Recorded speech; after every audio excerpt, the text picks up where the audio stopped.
Duo qilaylik, Parvardigor, duolarimizni qabul et. Xatolarimizni, kamchiliklarimizni kechirgin. Alloh taolo yurtimizni yomonliklardan, fitna fasodlardan, yomon nazar nafaslardan o'zi asrasin. Xalqimizni Parvardigor farovonligini ziyoda qilgin.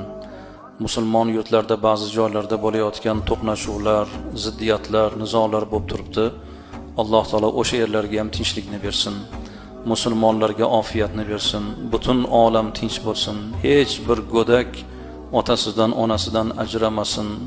Shaharlar vayron bo'lmasin. Butun olamga Alloh tinchlikni, yomonlarga insof bersin, yaxshilarga darajat, izzat bersin. Alloh taolo ko'targan qo'llarimizni quruq qaytarmagin. Bizlarni shu dunyoga kelishimizga sababchi bo'lgan otamiz bor, onamiz bor. Parvardigor ziyoda umr ber. O'tgan bo'lsalar rahmat ayla. Jannating bilan mukofot